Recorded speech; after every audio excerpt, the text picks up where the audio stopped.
Bienvenidos a todos, gracias por estar aquí esta tarde con nosotros, el segundo seminario que forma parte del curso webinar sobre coadyuvantes en los laboratorios de andrología, criobiología y embriología. ¿Hay algo efectivo para mejorar nuestros resultados? Ya el seminario anterior, que corrió a cargo del presidente de Andrología, José Luis Girela López, que como sabéis él se presentó, es profesor de universidad en la Universidad de Alicante, en el Departamento de Biotecnología, y tuvieron unas charlas muy interesantes, así como descubrimos una moderadora dinámica y fue una sesión realmente apasionante, que se nos quedó corta en preguntas, que nos llegó que queríais hacer más preguntas. Entonces, más que nada contaros un poquito, para los que no tuvisteis, el porqué de este curso webinar. La idea original nació en el grupo de interés de embriología, pero como era tal la magnitud del proyecto que queríamos hacer, lo propusimos a los grupos de interés de andrología, como os he dicho, su presidente, José Luis Girela López, y al presidente del grupo de interés de criobiología, que es Miguel Soler Hinarejos. Contamos desde el principio con el apoyo de la Junta Directiva, a la que agradecemos siempre que esté ahí, y la confianza que tiene en nosotros. Por supuesto, a la Secretaría de ASEBIR y al soporte técnico del grupo Megaproces. Como hemos venido diciendo desde el principio, queremos que sea algo dinámico y con una conexión entre compañeros de la profesión. Os agradeceríamos, por tanto, que las preguntas que vayáis a realizar lo hagáis desde el apartado preguntas y respuestas, para facilitar el trabajo de los moderadores. Por favor, no usar esta vía para hacer una publicidad comercial, porque no es el lugar, entorpece el trabajo de los moderadores y no es la finalidad del curso. Queremos que sepáis que no tenemos ninguna relación o beneficio de ninguna casa comercial. Por lo tanto, el objetivo de este curso webinar es compartir dudas, experiencias y, sobre todo, evidencia respecto a nuestro trabajo. Las experiencias, ya sean positivas o negativas, es interesante que las compartamos, porque esto lo que refleja es el trabajo de cada uno y es lo que nos interesa. Para las preguntas que sean de casos clínicos concretos, lo mejor es que os dirijáis directamente a los grupos de interés. La dirección de correo electrónico es sencilla, ya luego ya sea ASEBIR, repito, GI/andrología, criobiología o embriología @asebir.com. Y sin más preámbulo, doy paso a Miguel Soler Hinarejos, que como ya he dicho es presidente del Grupo de Interés de Criobiología y es responsable del laboratorio y área de criopreservación en el Hospital Universitario de Creus de Barcelona. Cuando quiera, Miguel, gracias. Muchas gracias, Victoria. Buenas tardes a todos.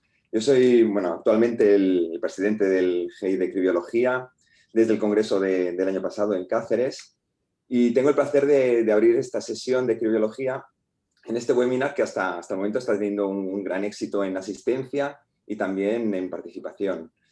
Antes que nada, agradecer la gran iniciativa surgida desde el grupo de interés de embriología, cuya presidenta, como muy bien sabéis, no tiene freno, continuamente está proponiendo nuevos proyectos y nada, enseguida José Luis y yo nos pareció un gran proyecto y nos lanzamos a ello. También hemos podido realizarlo gracias a la Junta de ASEBIR por una gran disponibilidad y su colaboración ha colaborado en todo lo necesario. Por último, quería agradecer la gran implicación de los ponentes del grupo de interés, que son Raúl Noblón y Enrique Criado, y también de Miguel Di Gallardo, que nos ayudará a dinamizar la sesión en el apartado de preguntas y respuestas. La elección de los temas realmente, no nos generó muchas dudas, nos pusimos de acuerdo rápidamente. En primer lugar, porque en los últimos años ha habido grandes cambios importantes en la estrategia que adoptan los centros de TRA, como son el cultivo a blastocisto. Cada vez se realiza en mayor proporción en detrimento de la transferencia en día 2, día 3, y también ha habido un gran crecimiento en la transferencia diferida. Como bien sabéis, en los últimos registros de la SE se puede observar como más del 50% de los ciclos que realizamos son con ovocitos o embriones criopreservados. Estos cambios se han implantado en un periodo muy corto de tiempo Y esto ha generado una gran heterogeneidad de protocolos entre los diferentes centros.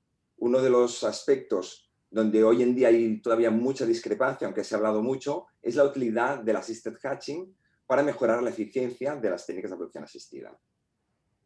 También nos pareció muy adecuado tratar el tema de la contaminación. Bueno, el COVID ha despertado otra vez este debate que estuvo muy vivo cuando ya apareció, se incorporó la técnica de vitrificación a nuestros laboratorios y hace más de una década. Antes de empezar, quería recordar también que podéis ir formulando las preguntas a través del icono de Q&A, de preguntas y respuestas, e intentaremos responder a todas ellas al final de las ponencias. Ahora ya sí, voy a presentar al primer ponente. En primer lugar va a hablar Raúl Noblón, que nos va a presentar la eclosión asistida como coadyuvante en la transferencia de blastocistos. Tengo el placer de conocerlo.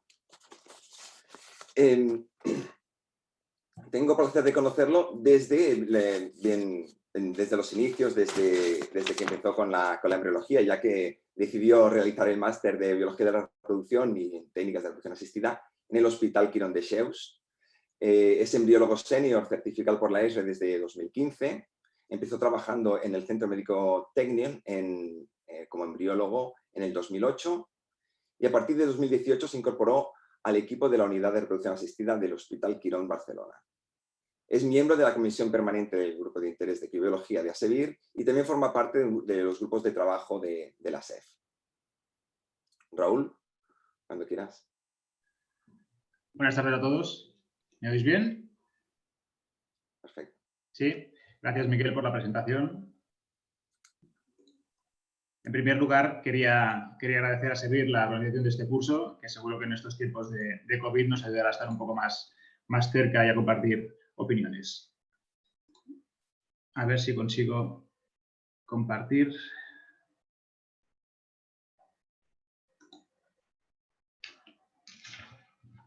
Vale.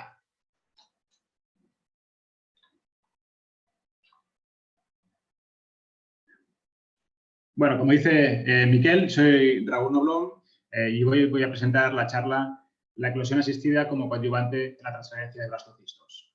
Y un poco el objetivo de esta charla es ver en qué punto se encuentra esta técnica a día de hoy y si realmente nos puede aportar algún beneficio en nuestros tratamientos. A modo de breve introducción, bueno, sabemos que uno de los posibles mecanismos por los que se da un fallo de implantación puede ser debido a la incapacidad de los blastocistos de salir de la zona pelúcida. Por ello, se postuló que una eclosión asistida podría mejorar las tasas de implantación en aquellos pacientes en la que la eclosión puede estar comprometida. Así, por tanto, las indicaciones que se han propuesto para la eclosión asistida son aquellos pacientes con mal pronóstico, que incluyen edad materna avanzada o fallos repetidos de implantación o con embriones de mala calidad, y también en embriones criopreservados, ya que se ha descrito que la exposición de los embriones a los criopotectores y a bajas temperaturas puede producir el endurecimiento de la zona pelúcida, dificultando este proceso de eclosión. Por tanto, la eclosión asistida consiste en una perforación total o parcial de la zona pelúcida o incluso la eliminación total de la misma mediante métodos artificiales para favorecer esta eclosión. Existen múltiples tipos de eclosión asistida que se pueden agrupar un poco en tres grandes grupos. Por un lado, los métodos químicos, en los que se utilizaba un ácido como el ácido tiroides o enzimas tipo pronasa para esta digestión química de la zona pelúcida. Los métodos mecánicos, que incluyen todas aquellas herramientas de micromanipulación, como son pipetas o punzones o incluso micromanipuladores tipo piezo para esta disección de la zona. Y por último, el método láser, que a día de hoy es el que ha dejado atrás a los otros dos y es el que comúnmente se utiliza en los laboratorios de reproducción asistida. Además de la herramienta que utilicemos para realizar esta eclosión asistida, también se han descrito varias alternativas a la hora de hacer esta disección que seguramente tendrán un significado biológico y pueden afectar de manera distinta a los resultados. Así pues, la perforación de la zona en un solo orificio, en un solo punto, se ha relacionado un poco con los peores resultados, ya que a pesar de ser un método muy rápido que se puede hacer en pocos segundos, se ha visto o se describe que si este orificio no es lo suficientemente grande, la masa celular interna podría quedar atrapada en esta zona, dificultando la eclosión o bien partiéndose, acabando generar un embarazo gemelar. Para evitar esto, se ha propuesto que la eliminación parcial de la zona pelúcida, que consiste en una eliminación del 25 o el 50% de la zona según el trabajo, facilitaría este escape de la zona pelúcida y además permitiría un contacto temprano del embrión con el endometrio que podría ser beneficioso. Los inconvenientes de esta técnica pues puede ser que esta exposición al exterior del embrión lo deje vulnerable a altas concentraciones de nutrientes o a posibles infecciones. Y además, si se realiza en etapas tempranas del desarrollo, podría conducir a la pérdida de alguna de las blastomeras durante el cultivo. Otra alternativa que se ha descrito es el zona thinning, que consiste en un adelgazamiento de la zona pelúcida sin llegar a perforarla del todo. Y esto se ha visto que podría favorecer la correcta expansión del embrión previa a la eclosión y además protegería al embrión del exterior.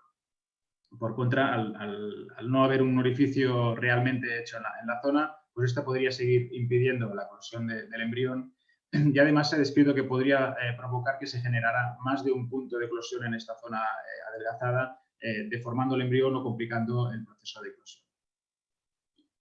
Por último, la eliminación total de la zona pelúcida eliminaría este riesgo de no eclosión, ya que simplemente la zona no existiría, y también permitiría este contacto temprano del embrión con el endometrio. Los inconvenientes de esta técnica, pues evidentemente, es que requiere una mayor manipulación del embrión, que podría ser perjudicial, expone el embrión al exterior y además problemas derivados de la fragilidad del embrión, ya que este se podría quedar pegado a las placas o romperse durante los procedimientos del laboratorio. Bien, una vez hemos visto un poco en qué consiste, la pregunta que debemos hacernos es: ¿puede la eclosión asistida mejorar nuestros resultados? Pues para responder a esta pregunta veremos algunos de los trabajos más destacados publicados hasta la fecha. Ya tras la aparición de la técnica en los años 90 y ya unos cuantos años de su utilización generalizada en los laboratorios de reproducción asistida, tenemos en la bibliografía varios metaanálisis que analizan los resultados de la eclosión asistida. Así, por ejemplo, en 2013 la Cochrane publicó este metaanálisis de Carney y colaboradores, en el que se incluyeron 31 estudios y casi 6.000 pacientes, y que además sirvió de base para que la ASRM publicara una guía de recomendaciones sobre la aplicación de esta tecnología. Los resultados de este metaanálisis fueron que la eclosión asistida mejoraba las tasas de gestación significativamente en pacientes de mal pronóstico con fallos previos de FIP, pero sin embargo también se detectó un aumento en la tasa de gestación múltiple y que finalmente no mejoraba las tasas de nacido vivo en casa, por lo que los autores recomendaron que la eclosión asistida no debía usarse de manera generalizada en todos los grupos de pacientes. Un poco más tarde, en el 2016, Lee y colaboradores hacen un update con este metaanálisis publicado en Nature, en el que se incluyen algunos trabajos más recientes y se perfecciona el análisis estadístico del metaanálisis para verificar los resultados de la eclosión asistida.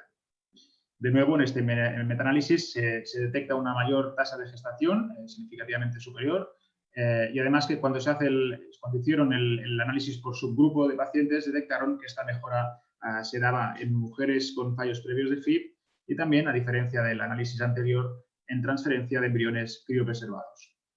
Sin embargo, también detectaron un aumento en la tasa de gestación múltiple y que tampoco aumentaba las tasas de nacido vivo en casa. Las recomendaciones de estos autores fueron que cada centro debía evaluar sus propios resultados en su grupo de pacientes antes de la introducción de esta técnica. Bien, estos resultados con embriones criopreservados han sido además concordantes con otros metaanálisis publicados, como es el caso de Zheng y colaboradores del año 2017, en el que se analizan los resultados de la eclosión asistida mediante láser exclusivamente transferencia de embriones criopreservados. En este metaanálisis también se detectó una mejora significativa de las tasas de gestación e implantación en la aplicación de la eclosión asistida en transferencia de embriones criopreservados, pero por otro lado también se detectó una mayor tasa de gestación múltiple y que finalmente no mejoraba las tasas de nacido vivo en casa.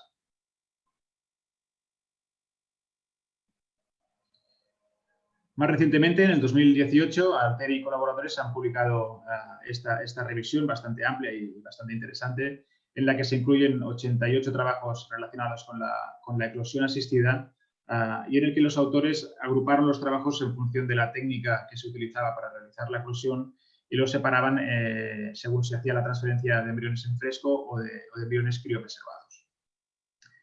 Tras la revisión de los trabajos, los autores encontraron resultados muy inconsistentes entre los estudios revisados y además destacaron que quizá la eclosión asistida se había introducido en los laboratorios sin una justificación biológica clara.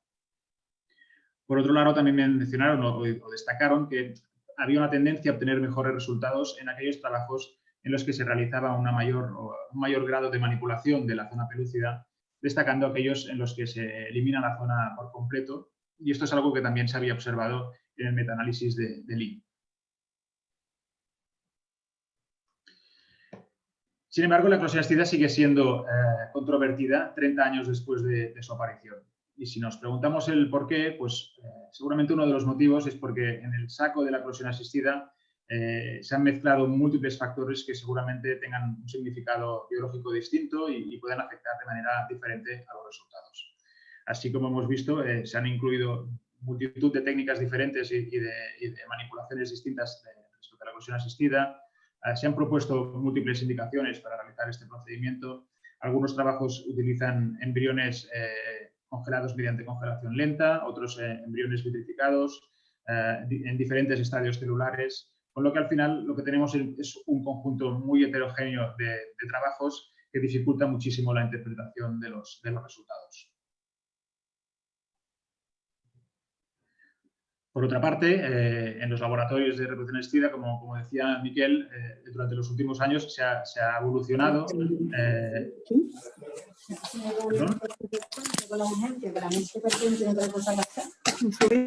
Hola. Perdón, como decía, durante los últimos años en los laboratorios de reproducción asistida se ha evolucionado y cada vez se tiende más a una mayor estandarización de los procesos y a adoptar aquellos procedimientos más eficientes. Así, pues, por ejemplo, la eclosión asistida láser a día de hoy es el método recomendado para realizar una eclosión asistida, ya que se ha demostrado que es seguro y que permite una mayor estandarización de los procesos. La vitrificación ha dejado atrás a la congelación lenta como método de criopreservación y cada vez más centros optan por un cultivo largo y una transferencia o vitrificación en estadio de blastocisto. Sin embargo, cuando nos adentramos en la bibliografía nos damos cuenta de que hay muchos trabajos de hace bastantes años que utilizan metodologías ya en desuso y que a día de hoy prácticamente no hay estudios bien diseñados que engloben esta metodología actual de trabajo y por tanto aún se hace más complicado la interpretación de los resultados de esta técnica. Veremos algunos ejemplos recientes que además se posicionan en diferentes sentidos respecto a la eclosión asistida. En este trabajo de Caris y colaboradores de este mismo año, los autores analizaban los resultados de la eclosión asistida mediante láser en blastocistos vitrificados. Además, en este trabajo se incluyeron más de 2.000 transferencias, lo cual es una N considerable. Y los resultados mostraron que no había ninguna diferencia en las tasas de gestación, implantación ni nacido vivo tras la aplicación de esta técnica respecto al grupo control en los que los embriones se dejaban intactos. Una limitación importante de este trabajo es que es un estudio retrospectivo y, por tanto, la calidad de la evidencia es más bien baja. En sentido contrario, pues tenemos este trabajo, por ejemplo, de Wan y colaboradores del año 2014, en el que también se investigaba la aplicación de la eclosión asistida mediante láser en blastocistos vitrificados, esta vez que venían de embriones con un mal desarrollo durante las primeras etapas de división. En este estudio prospectivo randomizado se encontró que la eclosión asistida mejoraba las tasas de gestación e implantación, incluso aquellas de nacidos vivos en casa, de nacimientos vivos en casa, pero solo en aquellos blastocistos que habían sido vitrificados en día 6 y no en los que se vitrificaban en día 5. Con lo que los autores propusieron que quizá la eclosión asistida sería más eficiente en aquellos embriones con un mal desarrollo. Sin embargo, si nos fijamos en la N de este trabajo, que prácticamente no llega son 100 casos por cada grupo, es una N muy justita y, por tanto, las conclusiones hay que tomarlas con cierta cautela. Bien, algo que sí que vemos en la literatura es que cada vez más autores proponen que una mayor disección de la zona pelúcida se correspondería con mejores resultados tras la aplicación de esta técnica. Algunos han ido más allá y proponen que la eliminación de la zona pelúcida completamente sería la mejor alternativa a la hora de realizar una eclosión asistida. Hay algunos trabajos ya publicados con esta metodología, pero os he traído este de Bueno y colaboradores, que me ha parecido bastante interesante, en el que los autores utilizaban un modelo in vitro para simular el proceso de adhesión de los blastocistos a una matriz de fibronectina para simular el proceso de implantación. En este trabajo se utilizaban blastocistos vitrificados y se separaban en 3 grupos. Por un lado, aquellos en los que se dejaba la zona intacta, un segundo grupo en el que se eliminaba la zona parcialmente y el tercer grupo en el que se eliminaba por completo, como veis en la imagen. Los resultados del trabajo se obtuvieron que la aplicación de la eclosión asistida permitía que un mayor número de embriones acabara eclosionando completamente y además observaban que el proceso de adhesión se daba de una manera más rápida y más eficiente, destacando aquellos resultados de los embriones en los que se eliminaba la zona por completo sin que esto afectara a la viabilidad del blastocisto. Sin embargo, pues como os digo, es un modelo in vitro que no reportaron resultados clínicos y además este posible beneficio de la eliminación de la zona pelúcida no se ha visto reflejada en otros estudios del ámbito clínico, como veremos a continuación.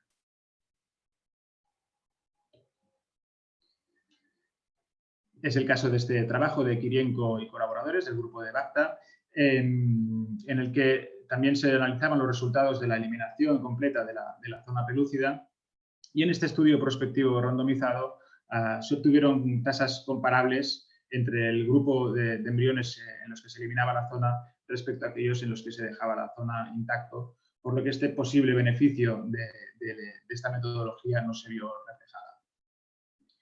Algo que sí que teníamos que tener en cuenta de este estudio es que la eclosión asistida se hizo mediante métodos mecánicos y esto pues, podría tener alguna afectación en los resultados. Por tanto, un poco después de ver la bibliografía, si retomamos la pregunta inicial, ¿puede la eclosión asistida mejorar nuestros resultados? Quizá la respuesta más adecuada es que, desgraciadamente, a día de hoy seguimos sin una evidencia clara, algo que no deja de ser significativo por otra parte.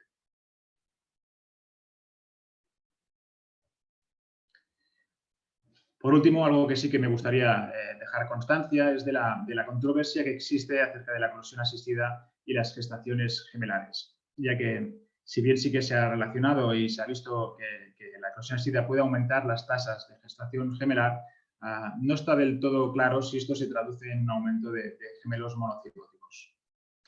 Hay bastantes publicaciones que analizan este efecto con resultados, digamos que controvertidos, como es el caso de este metaanálisis de Busnelli, en el que se analizaban los riesgos asociados a este tipo de gestaciones. Y si bien se detectó que la eclosión asistida aumentaba el riesgo de sufrir esta gestación de gemelos monocigóticos, el efecto desaparecía cuando se restringía el análisis a aquellos trabajos con un buen diseño o de buena calidad. Con lo que seguramente nos indica que es algo que debemos seguir estudiando en el futuro, dado su importancia. Por tanto, como conclusiones, pues podemos decir que hay una cierta evidencia que la eclosión asistida podría mejorar las tasas de gestación e implantación en pacientes con fallos previos de implantación y también en transferencia de embriones criopreservados. Sin embargo, también se ha visto que puede aumentar las tasas de gestación gemelar y que finalmente a día de hoy no hay evidencia suficiente de que mejore las tasas de nacido vivo en casa y todos sabemos que este indicador es de suma importancia a la hora de introducir una nueva metodología en nuestros laboratorios. Por otro lado, también se observa que hay una tendencia a obtener mejores resultados en aquellos trabajos en los que se realiza un mayor grado de disección de la zona pelúcida y sin duda también es algo que veremos en los próximos trabajos. Por último, destacar que siguen haciendo falta estudios bien diseñados con un correcto o adecuado poder estadístico y que sobre todo reflejen la metodología actual de trabajo en los laboratorios de reproducción asistida para saber si esta técnica realmente nos va a aportar algún beneficio o no a día de hoy. Muchas gracias. Muchas gracias, Raúl, por esta interesante revisión que nos has puesto al día. Y bueno, a continuación, la siguiente ponencia nos va a presentar Enrique Criado, que nos va a presentar seguridad en el almacenamiento y manejo de muestras criopreservadas. Tengo también el placer de conocerlo desde sus primeras andaduras aquí en España, donde creó el grupo OvoClinic Ovobank en 2012, donde estableció el primer banco de ovocitos. Previamente estuve estudiando en Italia y en Estados Unidos y su trabajo se ha centrado siempre en la criopreservación de células, por lo que tiene una amplia experiencia en el manejo, almacenamiento y transporte tanto de ovocitos como de embriones criopreservados. Adelante, Enrique, cuando quieras. Hola a todos, espero que se me escuche bien. Perdonar los rayos UVA que tengo aquí en el salón de casa, que estoy en la incubadora, estoy descongelando. Así que, a ver, un segundo, que por aquí se tiene que poner compartir pantalla.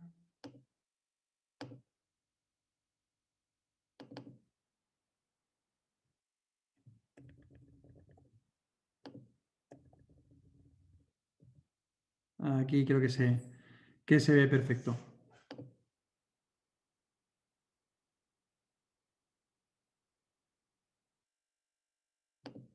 Creo que tengo algunos problemas. Os veis todos vosotros aquí.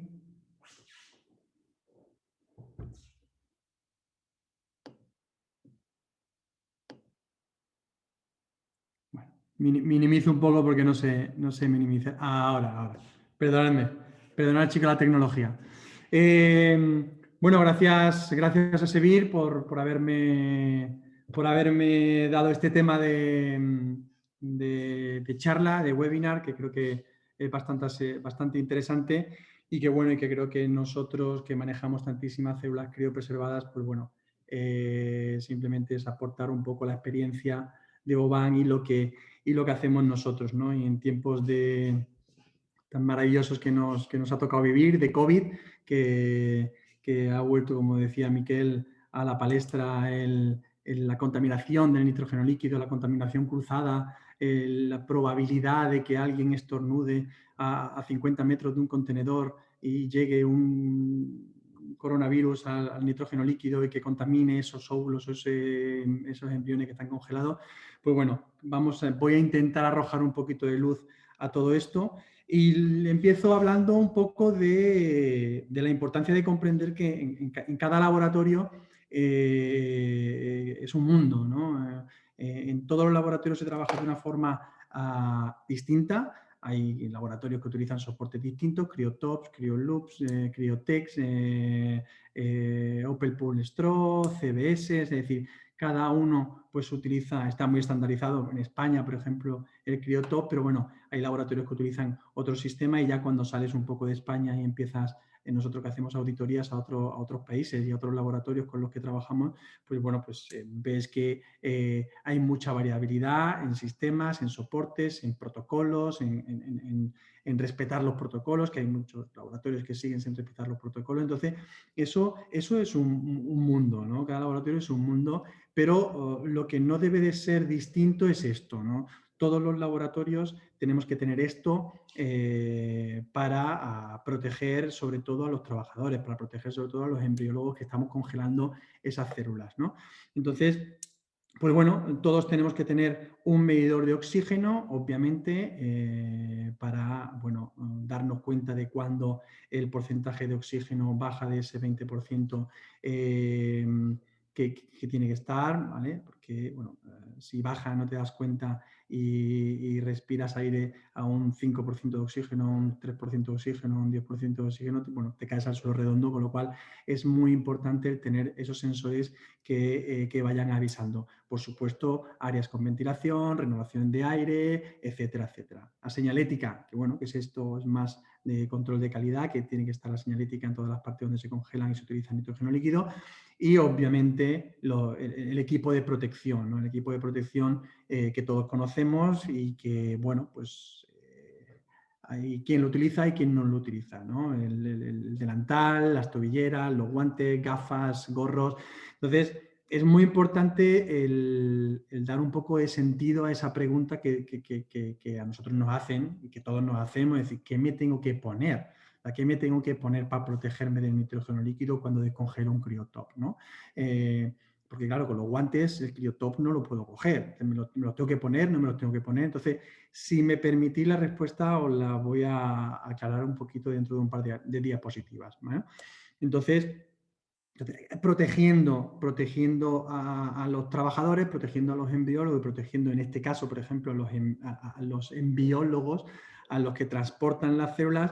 Pues bueno, hace unos años empezamos a mandar células en lab-to-lab en coche terrestre, a Italia sobre todo, y bueno, pues son unas furgonetas especialmente diseñadas para transportar este tipo de células donde la carga está separada de los conductores, donde hay renovaciones de aire y, como no, sensores de oxígeno repartidos por todo el coche, por toda la furgoneta, para garantizar la seguridad de los transportes, ¿no? Pero, bueno, todos estamos hablando ahora mismo y llevamos ya un tiempo hablando sobre la contaminación. ¿Existe contaminación? ¿No existe contaminación? ¿Se tienen que prohibir los sistemas abiertos? ¿Sabéis que el sistema abierto es el sistema que el nitrógeno líquido entra en contacto con la célula o puede entrar en contacto con la célula? El sistema cerrado es el que está... me sale la palabra en italiano, perdón, sigilato, está cerrado herméticamente, con lo cual no entra en contacto el nitrógeno líquido con la célula, pero es necesario prohibir el abierto y solo permitir el cerrado. Pues bueno, pues nos hemos puesto todo el equipo a buscar artículos que hablen de contaminación y hemos encontrado muy pocos o casi nada, ¿no? Tenemos estos dos artículos que son del 85 y son súper antiguos, donde, bueno, podía haber una transmisión de hepatitis B, podía haber una transmisión, pero claro, son tiempos en los que las técnicas de los laboratorios no estaban tan depuradas como hoy, los sistemas de seguridad no estaban tan depurados como hoy, el screening seguramente no era igual a lo que hacemos ahora, los contenedores se metían células congeladas, screenadas y no screenadas, es decir, que hay que coger un poco esto con pinzas, sobre todo porque es que hasta ahora no ha habido ningún artículo científico que haya demostrado, o si lo hay, por favor, hacérmelo llegar, porque nos estamos volviendo locos buscándolo, en el que se haya demostrado que haya habido una contaminación cruzada, o sea, que de una célula se haya contaminado por haberse metido en un contenedor donde podía haber algún patógeno por ahí purulando, ¿no? Entonces, también hay otra serie de artículos, como este, por ejemplo, donde, bueno, pues se determina que la contaminación cruzada pues es un riesgo despreciable, ¿no? Entonces, sobre todo porque partimos de muestras que no son estériles, porque el semen no es estéril, porque los embriones los depositamos en un útero que no es estéril, y hasta ahora pues todavía no se ha demostrado que ninguna de las células que nosotros hemos transferido ha podido dar lugar a un contagio de alguna enfermedad. Todos los medios que nosotros utilizamos tienen antibióticos para evitar posibles contaminaciones. Entonces, bueno, lo que creo que hay que hacer y que tenemos que tener todos claros es que hay que hacer una valoración del riesgo, ¿no? En el Real Decreto Ley del 9 de 2014 lo explica perfectamente, en el que, por supuesto, en todos los laboratorios tiene que existir unos procedimientos de minimización de los riesgos, pero muy importante es que a la vez se tiene que mantener un adecuado nivel de calidad y seguridad de las células y tejidos, en este caso de las células y tejidos que estamos congelando. Entonces, respondiendo a la pregunta de ¿me tengo que poner toda la escafandra que me tengo que poner para congelar un cryotop o para descongelar un cryotop? Pues bueno, pues si el ponerte toda la escafandra de protección contra el nitrógeno líquido hace que tú no mantengas un adecuado nivel de calidad y seguridad de las células, es decir, que se te pueden caer los criotops al suelo, pues bueno, pues podemos tener un problema, ¿no? Entonces yo creo que tenemos que diferenciar muy bien en qué punto del manejo de nitrógeno estamos. Si estamos rellenando contenedores de nitrógeno, por supuesto que tienes que poner toda la escafandra, y si estás pues, descongelando un cryotop, pues bueno, pues a lo mejor con los guantes no puedes controlar, no puedes manejar bien ese cryotop. Es decir, que hay que hacer una valoración del riesgo. Y si el riesgo, como en este autor, que yo concuerdo 100%, si el riesgo es despreciable, pues bueno, pues a lo mejor no hay que hacer mucho, ¿no? Entonces, bueno, os pongo esto a modelo de ejemplo, ¿no? La valoración del riesgo de la caída de un meteorito. Es decir, ¿caen meteoritos a la Tierra? Pues sí, pues caen bastantes meteoritos, ¿eh? Caen bastantes meteoritos.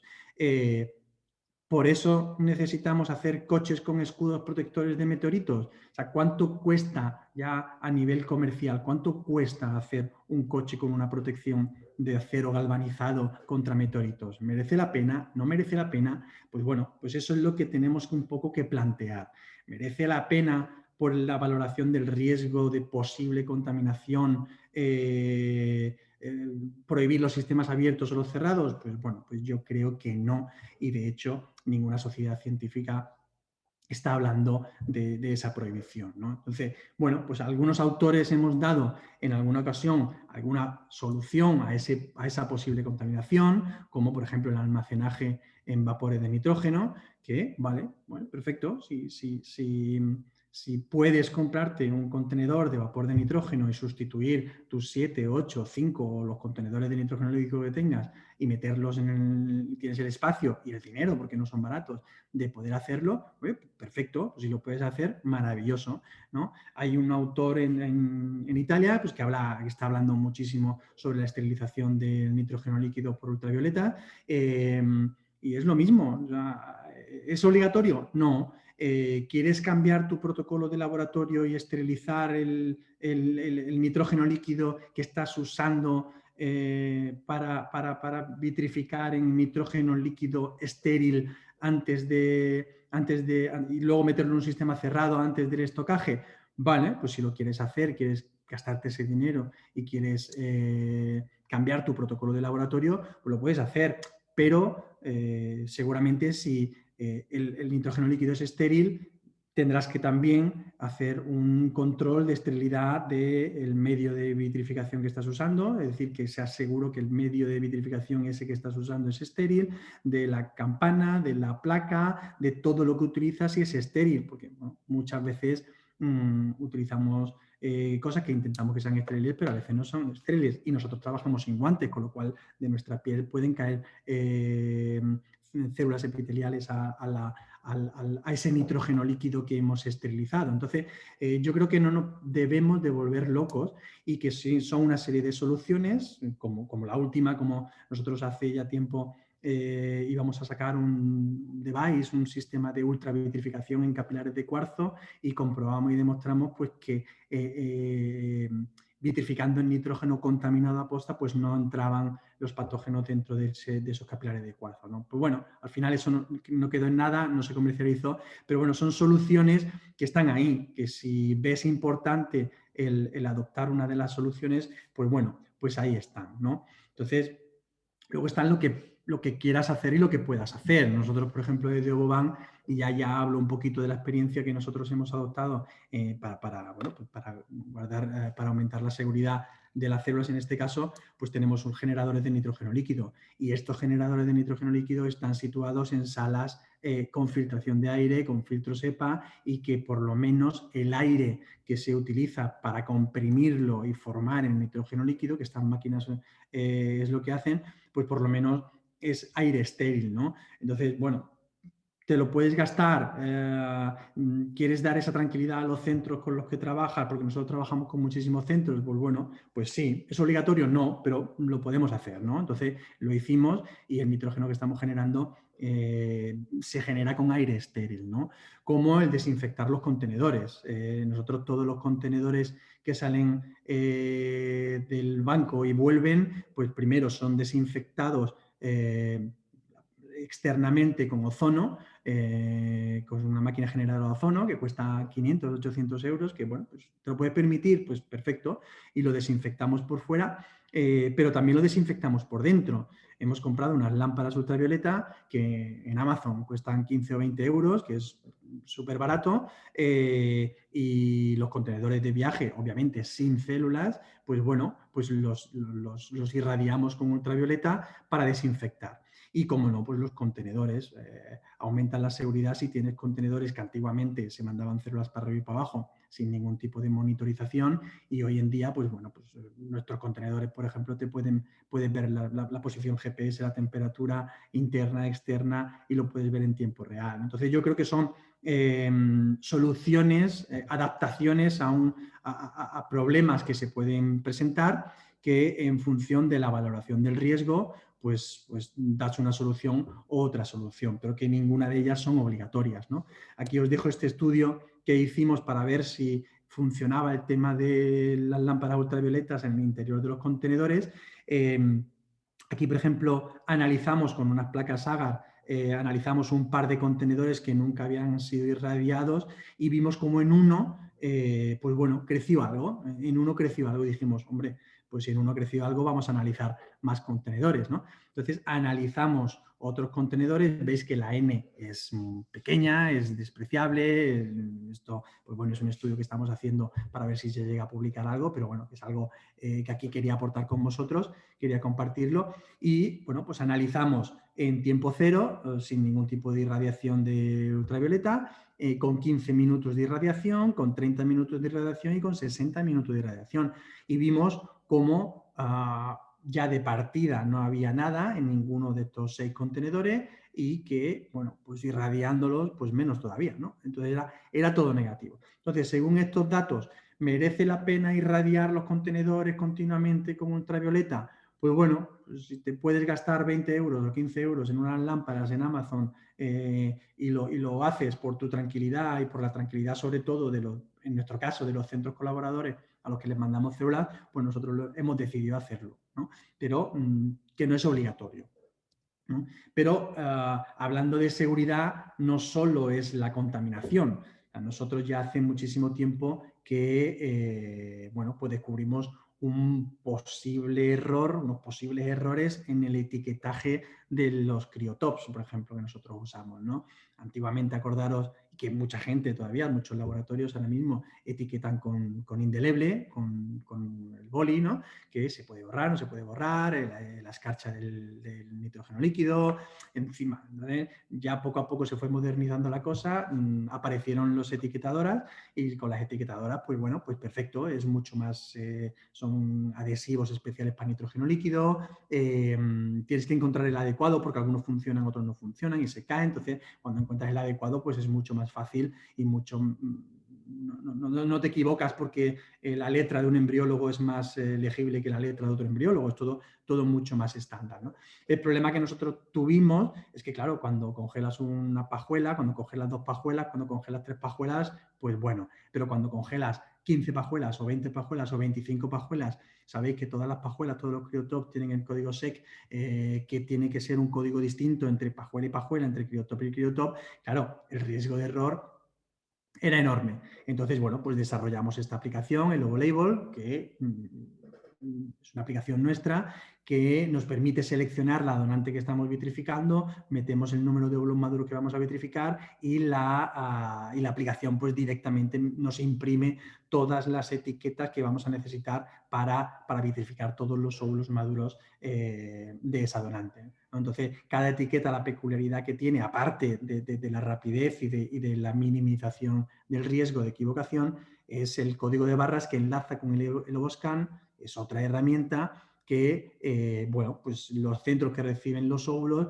pueden escanear ese código de barras y en una aplicación pues te dice todo de esa donante, ¿no? Quién ha vitrificado, quién ha denudado, qué protocolo de vitrificación, qué medio de vitrificación, qué lote, qué caducidad, absolutamente todo de esa donante. Entonces, todo ello dentro del paraguas de OtraCare, que es el programa que nosotros desarrollamos, que es el único programa de gestión de banco de óvulos donde se tiene una trazabilidad completa, Una trazabilidad desde la llamada de la chica que quiere donar, oye, quiero donar óvulos, hasta el niño o la niña que nace de los óvulos que esta chica ha donado. Entonces, tienes una trazabilidad completa y una fotografía completa de absolutamente toda la información en todo el proceso de la donación, ¿no?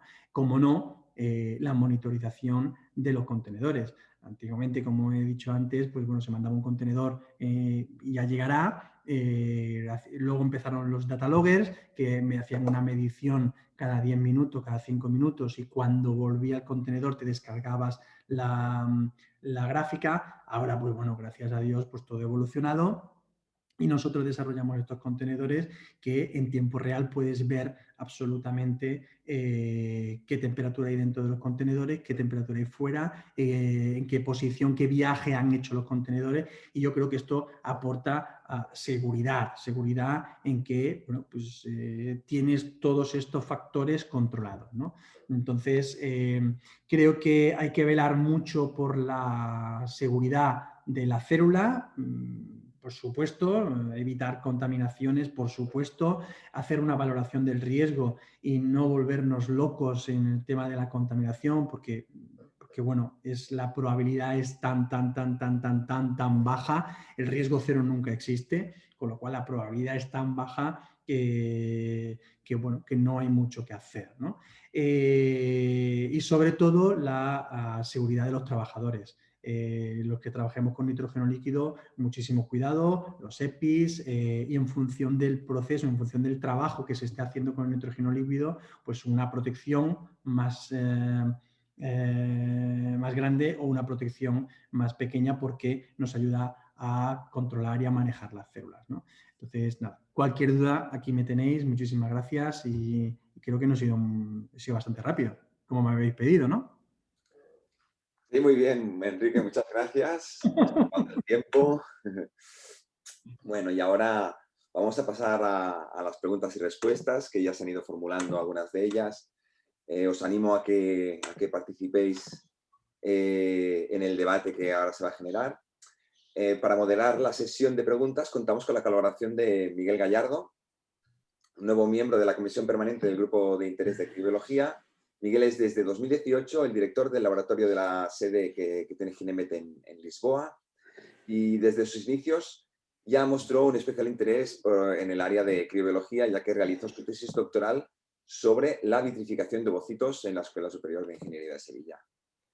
Bueno, pues Miguel, ahora vamos a pasar a las preguntas.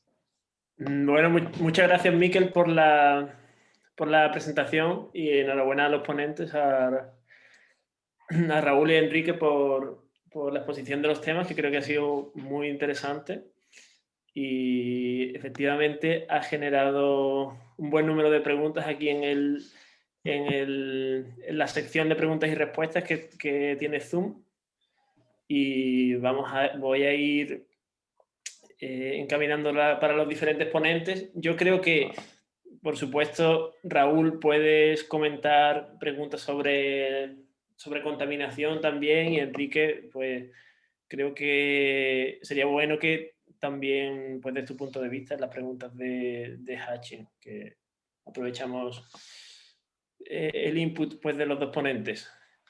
Y bueno, también decir que si durante la sesión de ahora de preguntas se van generando otras preguntas nuevas, pues se pueden poner también en el chat y las vamos respondiendo, aunque bueno, intentaremos dar prioridad a los que han preguntado primero. Y bueno, en ese sentido, Raúl, desde el principio de la ponencia de hatching han ido cayendo preguntas, y uno de los temas que ha generado dudas, digamos, o cuestiones, es cuándo hacer el hatching. Por supuesto, ahora que se ha generalizado la transferencia de blastocitos, en general estamos siempre pensando en hatching de blastocistos, pero una pregunta, por ejemplo, de Laura Soto, comenta que ¿cuándo recomienda realizar la eclosión? Imagino que está refiriéndose a transferencias en fresco que vamos a realizar en día 5 en blastocisto. Sin embargo, cuando tenemos el blastocisto en día 5, pues podríamos encontrarnos con que está completamente expandido y puede ser técnicamente difícil realizar el hatching, ¿no? Sin colapsarlo previamente. Entonces, ella comenta que lo hace en día 4, no sé cuál es tu experiencia, qué recomiendas en este tipo de casos. A ver, a día de hoy, digamos que no hay una respuesta clara a la pregunta. Todos los días en los que se realiza la eclosión pueden aportar algún beneficio según tu propia experiencia. Evidentemente, como decías, el problema de realizar la biopsia en estadio blastocisto es que es muy probable que te lo encuentres expandido y te va a ser muy difícil no darle a las células de otro efectodermo cuando dispares con el láser. Y es por eso que muchos autores combinan la eclosión asistida con un colapso de los blastocistos. Incluso algunos utilizan soluciones hipertónicas como un poco de sacarosa, por ejemplo, para contraer este embrión y poder hacer la eclosión nítidamente sin tener que tocar a las células. Pero esto es un proceso añadido más que implicas al embrión. Entonces, si a ti te funciona mejor, digamos, realizar la eclosión en día 3 y dejar que el blastocisto se expanda por sí mismo, pues lo que tienes que hacer es, evidentemente, evaluar tus resultados. Respecto a la técnica que se utiliza en el día 3, pues como hemos visto, el crear un orificio en día 3 se ha relacionado un poco con peores resultados, ya que se ha visto que puede ser que tengas después menos blastocistos que si no dejas el embrión hasta día 5, por el simple hecho de que sacas el embrión del incubador en día 3, ya estás interrumpiendo el cultivo largo, digamos, o también puede ser por el propio orificio que le estás creando al embrión y durante 2 días estás exponiendo el embrión al exterior. Entonces, esto podría acabar en un descenso del número de blastocistos disponibles.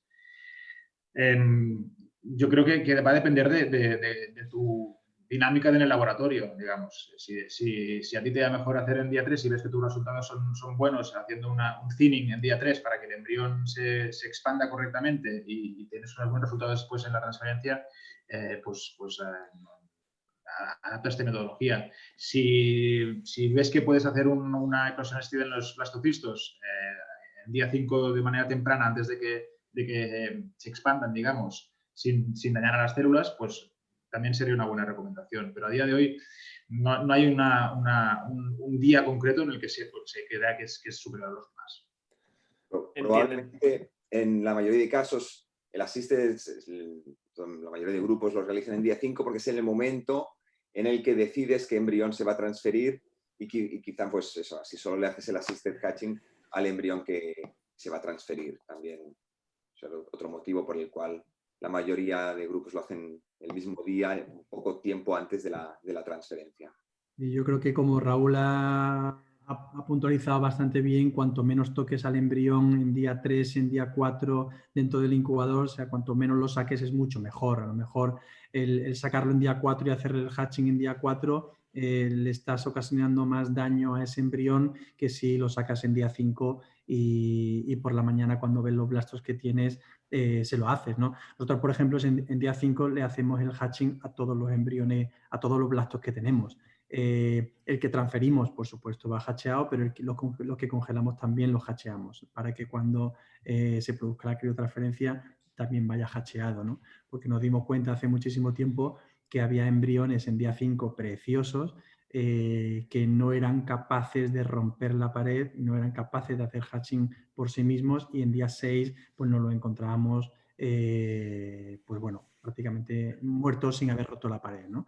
Y determinamos pues, que en día 5 hacíamos hatching a todos esos embriones. Muy interesante la charla de Raúl, las diapositivas y que efectivamente nosotros que hacemos hatching a todo, hay autores que, pues bueno, que recomiendan el determinar a qué grupo de pacientes le hace hatching y a qué grupo no le hace hatching, ¿no? Entonces, ese estudio sería bastante interesante. Enrique, ¿no os habéis planteado hacerlo después de la desvitrificación, ya que los blastocistos, la mayoría de ellos están colapsados y puede ser un buen momento también, ¿no?, de realizar el assisted hatching? Sí, puede ser, pero no, realmente yo creo que no existe mayor problema hacer el hatching en día 5, por mucho que esté expandido el el blastocisto, ¿no? Yo creo que nosotros lo hacemos con láser. Con un láser es fácil no dañar la célula, ¿no? Entonces, bueno, nos pareció, por comodidad de laboratorio y por resultados, pues nos pareció mucho más lógico, pues eso, el hacerlo en día 5 cuando nosotros no abrimos los incubadores, en día 2, ni 3, ni 4, dejamos los embriones dentro de los incubadores y cuando abrimos el incubador en día 5 vemos los blastos que tenemos y a los blastos que tenemos le hacemos todos el hatching y seleccionamos el que vamos a transferir, pero al resto también le hacemos hatching. Lo que hay que tener presente también a la hora de congelar embriones hatcheados es que igual tienes que adaptar tus tiempos de exposición, porque evidentemente no va a ser lo mismo un embrión con zona pelúcida que sin zona. Y nosotros lo estamos viendo que hay que ajustar estos tiempos de exposición si tienes un orificio creado en el embrión. Esto hay que tenerlo en cuenta. Vale, perfecto. Pues yo he visto que algunas de las preguntas iban dirigidas exactamente a la relación entre hatching y posterior vitrificación. Pues entendemos que si podéis comentarlo si queréis un poco adicionalmente, como por ejemplo la pregunta de si se puede aprovechar el hatching para provocar el colapso del blastocisto antes de la vitrificación, o por el contrario, si un blastocisto que tiene el hatching asistido realizado y que está eclosionando en parte, pues puede ser más susceptible a daños durante la vitrificación. No sé si queréis comentar. Yo no recomendaría congelar embriones hatcheados. Yo creo que es mejor y más práctico hacerlo después al descongelar cuando, como decía Miquel, aún no están del todo expandidos y tienes unos minutos normalmente para poder hacer este hatching con comodidad. Perfecto, vale. Y bueno, en cuanto a otra pregunta que se está siendo muy recurrente es técnica. Ya has referido en la presentación que el láser es el gold estándar a día de hoy. ¿Es así como lo realizáis en vuestros laboratorios? Y también, bueno, algún comentario sobre el porcentaje de zona que elimináis durante el hatching. ¿Tenéis algún por protocolo establecido algo? Hay bastante A mí, por ejemplo, me ha parecido hacer... súper interesante lo que ha hablado Raúl sobre el tema de las zonas, ¿no? Nosotros le hacemos un agujerito, pero nada de un 25%, nada de un 30% y mucho menos la zona entera. Le haremos un agujerito, yo qué sé, de un 2%, un 3%, ¿no? Y bueno, investigaremos y probaremos a ver si obtenemos mejores resultados. En la experiencia americana se dieron cuenta por los registros y tal que, bueno, hubo un momento en el que cambiaron el realizar un pequeño orificio a hacer el 25% del embrión, ¿no? De eliminar el 25% de la zona pelúcida, y notaron un cambio a positivo, notaron una mejora en los resultados debido a este cambio de protocolo. Me parece muy interesante esto. Yo creo que tiene toda la lógica, ¿no? Pensar, ya que le vas a hacer una eclosión asistida al embrión, que lo que quieres es facilitarle este escape, pues facilítaselo con un buen orificio, no le hagas pasar por un agujero estrecho que es probable que acabe sufriendo igual que si no le haces ningún tipo de orificio. Entonces, sí que, como decía Miquel, se está viendo que en general los trabajos con mejores resultados son aquellos en los que se eliminan pues, o un cuarto o la mitad de la zona. Vale, pues bueno, está claro entonces que la tendencia es láser y a hacer perforaciones que permitan pues, la salida del embrión lo más cómodamente posible. Si algo podemos recomendar sobre el hatching es que se realice con láser. Eso está bastante claro. A día de hoy no hay estudios que demuestren que aumente ningún riesgo de malformaciones congénitas o resultados obstétricos alterados, digamos. Y como he dicho en la charla, permite una mayor estandarización, es mucho más preciso, es mucho más operador independiente y, por tanto, esto sí que parece bastante claro que tenemos que dejar atrás los métodos químicos, por supuesto, y también los métodos químicos mecánicos. Perfecto. Bueno, vamos a pasar un momento a preguntas sobre el tema de contaminación en las muestras criopreservadas, tanto en almacenamiento como transporte, que ha comentado Enrique. Y la verdad es que ha provocado bastante interés el tema de la solución de luz ultravioleta para la desinfección de contenedores. Y, por ejemplo, hay una pregunta que dice si es seguro utilizar luz ultravioleta en un tanque con células sin afectar su ADN. Entiendo que, bueno, sería bueno eso, que aclarases un poco cómo lo utilizáis para que nadie coja la idea y corra con ella No, y por favor, la haga. no, por favor, no. Comentarlo, imagino que son tanques vacíos, ¿no? Después Claro, de... son tanques vacíos, verán cuando son tanques de nuestros envíos cuando vuelven al banco, cuando vuelven a la clínica, que vienen vacíos, por supuesto, ¿no?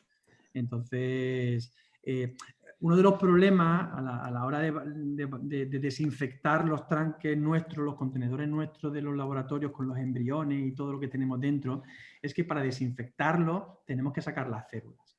Entonces, también hay que valorar ese riesgo. Si tú sacas todos esos embriones de ese contenedor, ¿a qué contenedor lo pones? Para desinfectar el contenedor 1 tienes que utilizar un contenedor vacío 2 para pasar todas esas células, y qué riesgo estás asumiendo el pasando todo eso, todas esas células. Entonces, hay muchos laboratorios que se excusan en que no esterilizan los contenedores por esto, ¿no? Porque dicen, joder, que si pasa algo, al pasar los criotops, al pasar las margaritas de células al otro contenedor, puede pasar cualquier cosa y va a ser peor el esterilizar el contenedor que todos esos embriones que los voy a perder, ¿no?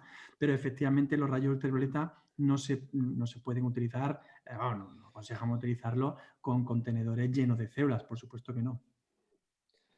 Vale, vale. Bueno, también aprovechar para comentar que el grupo de Internet de Criobiología está trabajando en un documento de consenso, ¿no? Sobre las salas criobiológicas, y también habla del mantenimiento y limpieza de contenedores, así que espero que dentro de poco tengáis ese documento de referencia también. Se incorporarán también estas lámparas ultravioletas que, bueno, yo al grupo de criobiología cuando las compré les mandé una foto, porque la verdad que me pareció súper gracioso, que cuestan 15 euros o 20 euros, ¿no? Entonces al final, ¿es útil, no es útil? Coño, pues si es útil y los estudios microbiológicos demuestran que después de la ultravioleta pues se mata todo lo que hay ahí, pues bueno, pues será otra manera más de esterilizar los contenedores, pero por supuesto sin células, claro. Vale, vale, pues yo creo que es importante que quede Quería añadir que parte. a veces, aparte del espacio que necesitas, es que puede ser totalmente inviable, porque si es un tanque pequeño, que sí que lo puedes ir colocando las cestas en otros tanques, a lo mejor sí que tienes espacio para almacenar estas muestras si quieres vaciarlo, pero como tengas que vaciar un tanque de grandes dimensiones, lo más probable es que no tengas sitio físicamente para dejar estas muestras. Yo cuento un poco una anécdota que tuvimos nosotros en el laboratorio, porque normalmente los laboratorios lo que hacen es cogen las cestas de la célula y la pasan a una caja de estas de corcho blancas, ¿no? Llenas de nitrógeno líquido, y bueno, y pasan ahí las células, ¿no? A nosotros una de estas cajas se nos rompió, no haciendo esta maniobra, pero llenamos esta caja. Y al levantar la caja, el fondo de la caja se nos rompió y se nos partió todo el nitrógeno líquido al suelo del laboratorio, y bueno, tuvimos que cambiar el suelo entero del laboratorio porque se fastidió todo el suelo del laboratorio. Entonces, claro, hay que valorar también ese riesgo, ¿no? Y a ver si por desinfectar un contenedor pues nos vamos a cargar unos poquitos embriones, ¿no? No, está claro. Por otra parte, aparte de la desinfección, también a veces conviene vaciar los tanques por un tema casi de higiene, porque alguna vez que hemos vaciado algún tanque, la verdad es que ahí dentro te encuentras de todo, ¿no? Y ahora que está de moda esto de los microplásticos, pues en los tanques de nitrógeno también hay microplásticos. Entonces, sería conveniente tener, como decía Miguel, un protocolo para poder limpiar estos tanques y desinfectarlos de vez en cuando. Bueno, pues nada, ya sabemos que está pendiente y esperamos que terminarlo pronto. Ahora, volviendo al tema de eclosión asistida, hatching, otra parte, o sea, antes en la sección de preguntas anterior se ha hablado sobre un poco del cuándo y también de cómo. Y también había algunas preguntas en relación a quién realizarlo en términos de paciente, y a quién realizarlo en términos a nivel embrionario también, ¿no? Y bueno, por ejemplo, una pregunta o un comentario interesante de Alberto Tejera, que comenta que ellos han identificado pues un grupo de blastocistos para los cuales podría ser interesante, o sea, se pueden beneficiar más, o puede ser más evidente el beneficio del hatching, que son blastocistos que colapsan repetidamente durante la expansión, ¿no? Entonces, pues un abstract interesante de SRM, y quería preguntaros eso, si en vuestra experiencia tenéis algún tipo de embriones a los que le hacéis el hatching especialmente, por ejemplo, alteraciones en la zona pelúcida, edad avanzada de los pacientes, blastocistos tempranos, en fin, algo a nivel embrionario o a nivel de pacientes a los que apliquéis esta técnica. A día de hoy, ninguna de las indicaciones, como hemos visto, está demostrado que vaya a ser efectivo realizarles una eclosión asistida. Yo creo que, por otra parte, el hacer una eclosión asistida en embriones de baja calidad quizás sea de la que tenga más sentido, ¿no? Todos vemos en el laboratorio estos embriones, ¿no? que expanden, que se colapsan, que expanden, se colapsan y que no consiguen salir de la zona pelúcida y al final acaban degenerando en el interior. Por tanto, es lógico creer, ¿no?, que si le ayudas a salir, pues le vas a facilitar este escape y le vas a ahorrar esa energía. Lo que no está claro del todo es que estos embriones después puedan seguir con un embarazo en caso de implantación. Entonces, por mucho que les ayudes a salir, incluso que puedan implantar, si este embrión no es lo suficientemente bueno, es muy posible que, y esto explicaría los resultados de la eclosión asistida, que ese embrión no vaya a tirar adelante con un posible embarazo. Y esto está relacionado un poco con la idea de que quizá la zona lo que actúa es un poco como, digamos, de filtro natural de aquellos embriones que, aun pudiendo implantar, después no van a ser defectivos y no tirarán adelante con un embarazo. Pero de todas las posibles indicaciones, yo creo que esta sería la que más se ajusta a la aplicación de esta técnica. Porque las otras indicaciones también hay que tener en cuenta que a día de hoy tienes otras opciones. Yo, si tengo una paciente con edad materna avanzada o con fallos repetidos de implantación, pues seguramente le haré un diagnóstico genético antes que una simple eclosión, porque lo más probable es que tengas embriones aneuploides que, por mucho hatching que le hagas, no van a implantar. Entonces, las cosas han cambiado durante los últimos años también y hay que tenerlo en cuenta. Los medios de cultivo también han evolucionado. O sea, yo creo que lo que nos podía servir antes no tiene por qué ser lo mismo que nos pueda servir ahora. Ya, yo también lo que creo y es decir, la pregunta al contrario, ¿no? Es decir, ¿en qué tipo de pacientes o en qué tipo de embriones merece la pena hacer el hatching? Yo creo que la pregunta sería en qué tipo de pacientes no merece la pena hacer el hatching, porque lo lógico es hacer el hatching por lógica a todo, porque al final es perjudicial hacer el hatching. Esa es la pregunta. ¿Es perjudicial a un embrión que eclosionaría de forma natural por sí solo? ¿Le estás perjudicando haciendo el hatching? Nosotros nos lo preguntamos hace muchísimo tiempo y hace muchísimo tiempo, pues bueno, pues le hacemos hatching absolutamente a todo y no hemos notado ninguna disminución, al contrario, hemos notado aumento de embarazo y no hemos notado ningún problema, ¿no? Entonces, esa es nuestra filosofía, pero ojo. Entiendo. Y Miquel, no sé si quieres añadir algo también sobre tu experiencia con el hatching en términos prácticos. Nosotros realmente nunca hemos observado diferencias, hemos realizado varios estudios al respecto y nunca hemos observado diferencias entre hacer assisted y no assisted.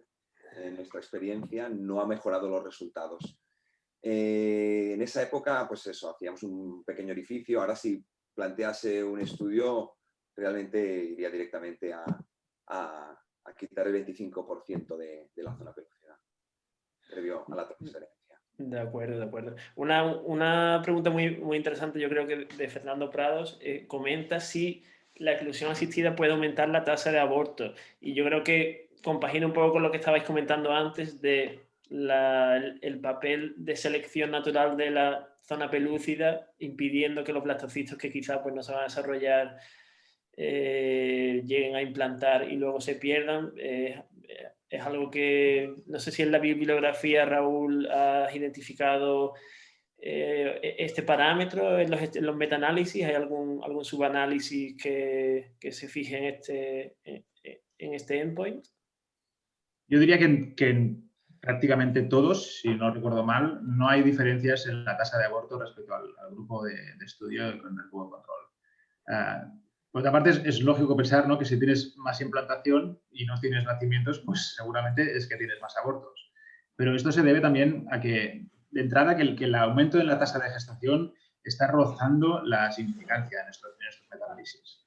Y por otra parte, que los estudios que se utilizan para analizar una tasa no son los mismos que se utilizan para analizar otra muchas veces, porque bien el trabajo que estás mirando no lo reporta, bueno, al final lo que tienes es que para la tasa de gestación utilizas X estudios y esta prácticamente nula aumento en la tasa de gestación queda diluida después cuando analizas la tasa de aborto y por tanto quedan en el mismo nivel, digamos, el grupo de estudio y el grupo control, y por eso se ve que en los análisis no se observa ninguna tasa aumentada de aborto.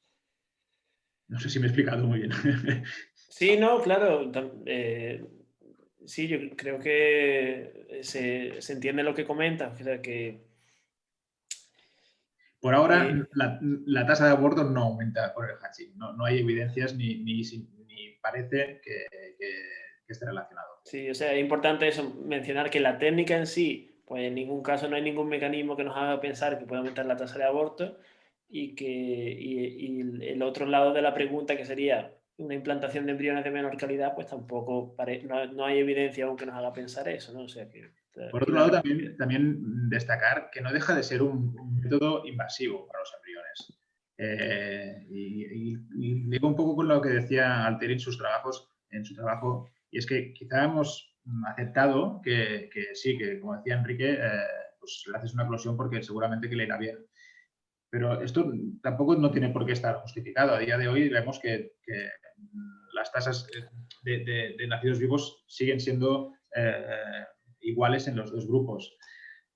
No digo que en tu caso te funcione. Evidentemente, si tú analizas tus resultados, tienes el laboratorio a punto y quieres aplicar esta técnica y te funciona, pues adelante.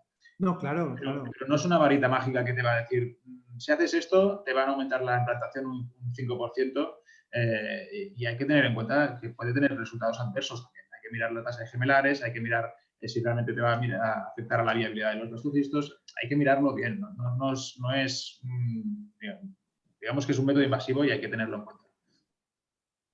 Sí, al final todo es invasivo en un laboratorio, ¿no? Con las células que estamos haciendo. La ICSI también es invasiva, ¿no? Entonces, al final claro, la experiencia, todos los artículos que leemos y que escribimos y que tú lo has dicho bastante bien, Raúl, hay veces que faltan muchos datos en esos artículos, ¿no? Que lees el abstract, lees la conclusión y cuando vas al estudio dices, hostia, pues aquí falta esto, falta lo otro, pero no me queda tan claro, ¿no?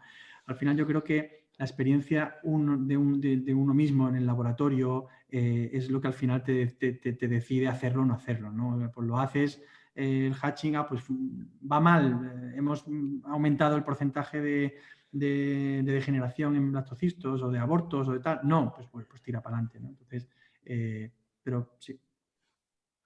Vale.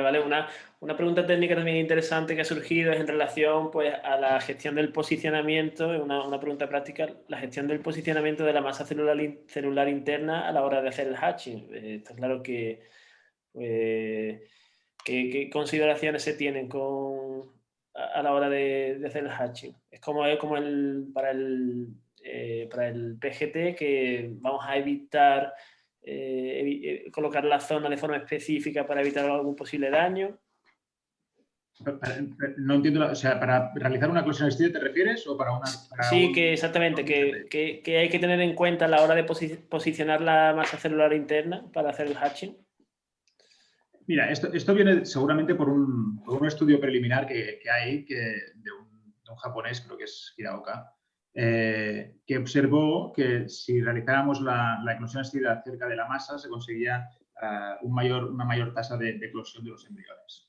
Pero esto después no ha sido observado en otros trabajos y a día de hoy no hay evidencias de que vaya a afectar a los resultados donde vayas a realizar la eclosión asistida. Lo que sí que tienes que tener en cuenta es que cuanto más alejado de la masa, quizá mejor, ¿no? O al menos no lo hagas justo allí porque es donde van a sufrir más el embrión, digamos, ¿no? Pero a nivel de que sea más efectivo para que eclosione o no, ahora mismo no hay ninguna evidencia de que sea diferente.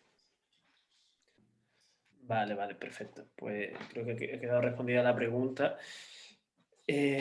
Bueno, volviendo un poco al tema de contaminación, que tenemos aquí alguna otra pregunta. Mientras la localizo, Enrique, yo tenía curiosidad por saber si vosotros que trabajáis realizando mucho transporte al ser un banco de óvulos a diferentes países, ¿habéis encontrado alguna legislación más restrictiva en algún país en lo que es la relación del grado de esterilidad del nitrógeno líquido o las condiciones de seguridad de las muestras biológicas que están criopreservadas?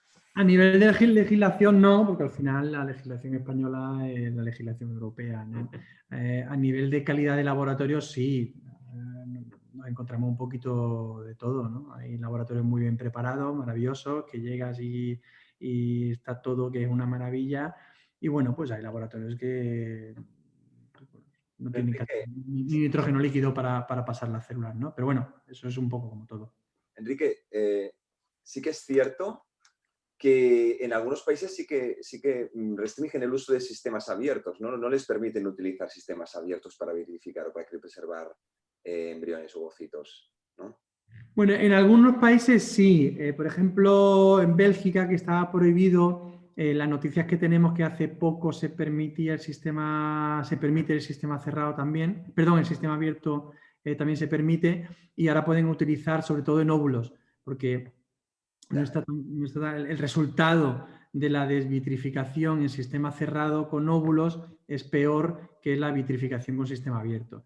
Entonces, pues bueno, tienen un poquito de manga ancha, entre comillas, en ese tipo de célula porque, bueno, el resultado es distinto, ¿no?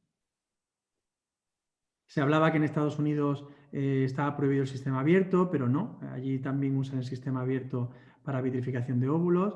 Y un caso aquí en Europa pues, era el tema de Bélgica, que estaba prohibido, pero que hace no mucho se permitía. Y se permite vitrificar y desvitrificar óvulos con abierto y cerrado.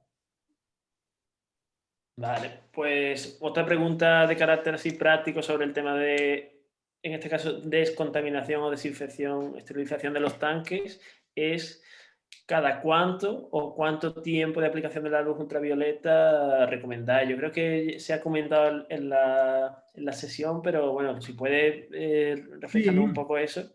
A ver, nosotros, yo creo que nosotros somos un ejemplo un poco extraño, porque nosotros trabajamos con muchísimos centros, con lo cual al final tenemos que dar tranquilidad a 300 centros distintos.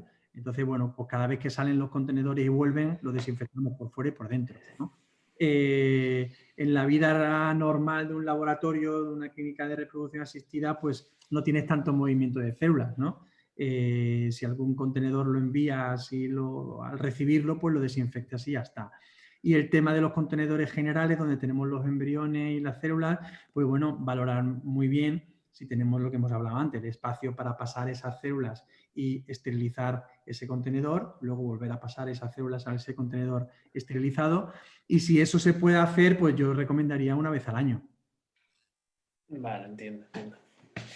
Pues queda respondida esa pregunta. Vamos a volver entonces a Hatching, que desde que abandonamos las preguntas antes han surgido un par de preguntas nuevas, también en relación un poco a cuándo realizar el hatching.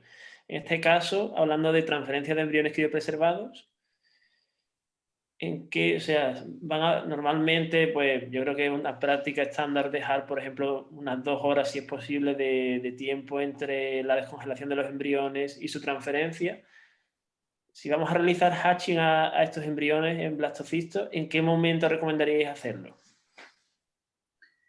Hombre, yo creo que lo más práctico es hacerlo justo después de desvitrificar, que es cuando tienes más números de que ese embrión no esté expandido. La cuestión es facilitar este proceso, digamos, ¿no? Si cuanto más esperes, más expansión vas a tener y más tendrás que manipularlo, digamos, ¿no? Yo creo que es que cuanto más rápido, mejor. Vaya. Sí, y cuando, por ejemplo, se encuentra un blastocisto que ya está completamente reexpandido después de la vitrificación, ¿no? En ocasión, no es lo más habitual, pero puede pasar, y nos lo encontramos ya completamente expandido, que no hay ningún espacio perivitilino entre el trofo y la zona pelúcida.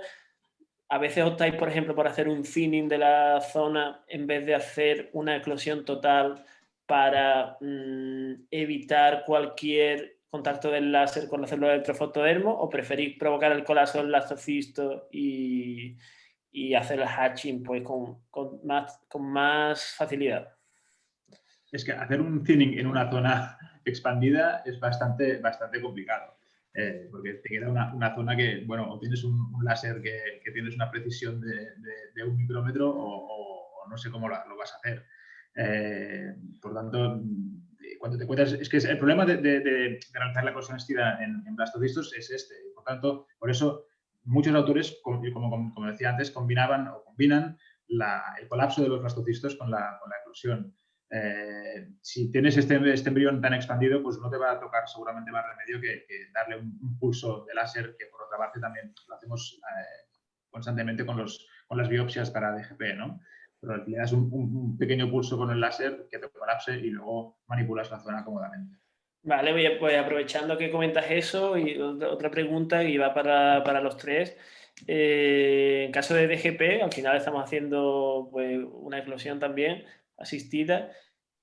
¿Alguna preferencia sobre realizarla en día 3 o realizarla en día 5 o día 4? Día 5. A día de hoy los dos métodos tienen resultados comparables. De hecho, yo creo que la mayoría de centros casi optan más por hacer la eclosión en día 3 o día 4, ya que después, bueno, por la dinámica de los laboratorios es mucho más fácil, ¿no? Hacer la biopsia es bastante rápido y el método de día 5 también es igual de efectivo. Digamos que a nivel de resultados diría que son comparables. Sí que es cierto que ha habido publicaciones recientes, que no sé si lo comentaba antes Miguel, de un grupo americano también, y de el grupo de Rubino, en el que han visto que el hacer la biopsia o la eclosión asistida en día 3, al final, como decía, tienes menos blastos y puede ser que te afecten los resultados negativamente. Entonces, lo que proponían es que es mucho mejor realizar la biopsia y la eclosión en día 5, y en este caso también aprovechar para cortarle un buen trozo de la zona, ya que le haces la biopsia y que tienes el embrión colapsado, y con este método vas a tener mejores resultados. Pero ya, a día de hoy digamos que los resultados son comparables. El problema es ese, ¿no? El problema es que al final te estás sacando las células del incubador en día 3 para hacerle el hatching o en día 4 para hacerle el hatching. Y al final o tiene menos blastos o estás perjudicando a los blastos que están llegando, ¿no? Es un poco esto. Y el hatching antes de criopreservado o no, pues bueno, como nosotros lo hacemos antes de criopreservarlo, pues cuando lo descongelamos, pues ya tiene el hatching hecho. Nos ahorramos ese posible problema de si se ha expandido o no. Entiendo. Bueno, pues una cosa a comentar también es que lo ha comentado Raúl en su presentación o al inicio de la tanda de preguntas, es cuando estamos realizando hatching y, por ejemplo, Enrique, que la realiza antes de la criopreservación en blastocistas en fresco, se va a provocar un colapso y puede ser necesario, puede ser recomendable alguna adaptación de los timings de los protocolos de vitrificación, del paso de equilibrado específicamente. Entonces, es verdad que esto es algo que, aunque es común, no se contempla en los protocolos, ¿no? de los fabricantes de medios de vitrificación. Entonces, en vuestra experiencia, ante un blasto colapsado, sea artificialmente con hatching, o sea, que se encuentra con la sala en el momento, ¿qué cambio realizáis en el protocolo de vitrificación? Si es que realizáis alguno. Nosotros ninguno. Nosotros lo estamos mirando ahora mismo, porque es lógico pensar, ¿no? que un blasto expandido va a requerir más tiempo para este equilibrio que un blasto colapsado. Lo estamos ajustando y veremos qué resultados tenemos, pero es nuestra idea y yo creo que es lo recomendable. Vale, perfecto. Pues yo creo que nada, hemos conseguido responder a todos los rangos de preguntas, por lo menos, que se han formulado. Ha sido muy interesante. Para mí ha sido muy interesante escuchar vuestras respuestas. Espero que para los asistentes también. Y yo creo que ya no tenemos tiempo para más preguntas. Por tanto, ahora simplemente Miquel va a concluir la sesión. Sí, gracias, Miguel. Bueno, gracias a todos por esta gran sesión que habéis montado. Quiero hacer un modo de resumen antes de acabar. 4 ideas, un take-home message de las dos ponencias. En cuanto a la ponencia de Raúl, nos ha sintetizado muy bien la situación actual del assisted hatching en blastocistos.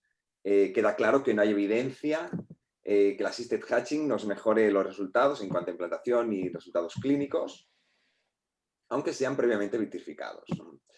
aunque todo apunta, parece ser, que si realizásemos, si queremos hacer un assisted hatching en los blastocistos, parece que un gran orificio podría ser mejor que un pequeño orificio, ya que parece que un pequeño orificio requiere un mayor esfuerzo del blastocisto para poder eclosionar. Algún estudio hay al respecto de que hay un mayor consumo de energía o que necesitan realizar más colapsos si el orificio es pequeño. Por su parte, Enrique nos ha arrojado un poquito de luz al tema de la contaminación, que se ha generado tanto debate durante la pandemia a través de webinars y de charlas online. Parece ser que el riesgo de contaminación es tan mínimo, en la actualidad no es casi despreciable, que no hay ninguna sociedad científica que se pronuncie claramente al respecto. No desaconsejan en ningún caso el uso de sistemas abiertos de vitrificación, así como tampoco recomiendan la esterilización del nitrógeno previamente. Entonces no parece necesario implementar ningún cambio importante en nuestros protocolos debido al potencial peligro casi despreciable de contaminación de las muestras. Bueno, y para concluir, la situación actual de pandemia no nos ha permitido realizar en ningún caso un curso presencial.